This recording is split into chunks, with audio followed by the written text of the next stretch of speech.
Hey, what is up everybody, it's Velocity here from Project Velocity. Today we literally just got the trailer for the third DLC of Black Ops 2 called Vengeance.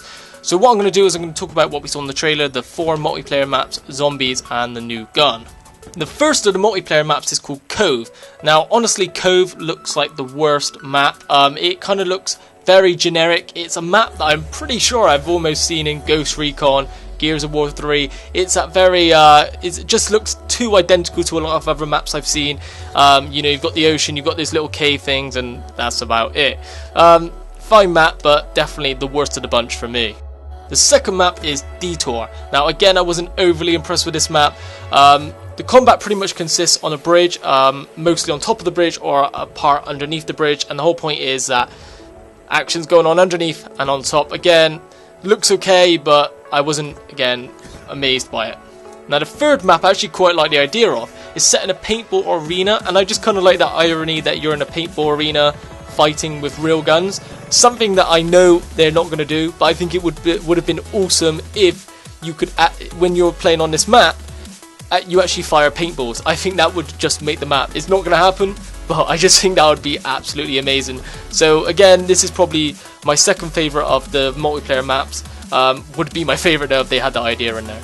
Now lastly we have Uplink. Now this is my favourite of the multiplayer maps because it's a remake of Summit. So just like Firing Range and Studio, where Studio was a remake of Firing Range, they've done the same again. I honestly didn't expect them to do this again. I kind of just thought Studio would be a one-time thing. But it's great to see another Black Ops 2 map redone again.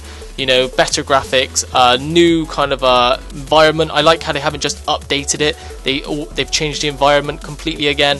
Looks like a great map. I mean, you know what to expect with Summit, so I'm not going to go into explaining it. But it was a very much played map by Black Ops 2 players. I played it, probably one of my most played maps on that game. So yeah, great. We'll love to play on this map again. And lastly, the thing that I think all of us kind of buy the DLC for is zombies, and that is Buried. Now Buried has got a kind of western cowboy theme to it. It kind of reminds me slightly of Shangri-La. I know it's going to be absolutely nothing like it mine, but the kind of palette colour is very much browns, underground kind of thing, but it looks really, really good. They seem to be keeping up this trend now of having a special type of zombie. This time, they didn't say too much about it, but it kind of looks a bit like a Frankenstein kind of thing. But it doesn't appear that it appears that he could not be an enemy. They said they'll allow the player to find out how to use him, so he could be an ally if used in the right way, or he could be a villain, an enemy even. So that sounds really interesting, and I hope he'll be a lot better than some of the previous things like George, who was a bit one-dimensional. And finally, we have the new weapon. Now, sadly, we won't be getting any more multiplayer weapons. The interesting thing about this weapon for zombies is that it's a new ray gun. Now the ray gun is, I believe it's the only weapon to be used in every single zombie map. It's possibly my favourite zombie weapon of all time. The new ray gun is called Ray Gun Mark II.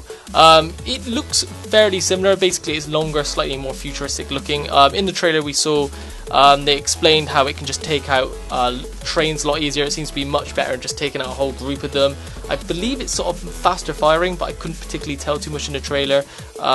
Shorter bursts in between, but hopefully this weapon is going to be absolutely amazing. It looks already better than the ray gun, which is, I find, personally for me, apart from some of the wonder weapons like Thunder Gun and stuff, it's my favourite weapon, just for taking out hordes. So if this one's even better, it's going to be absolutely beast, and I can't wait to use this weapon.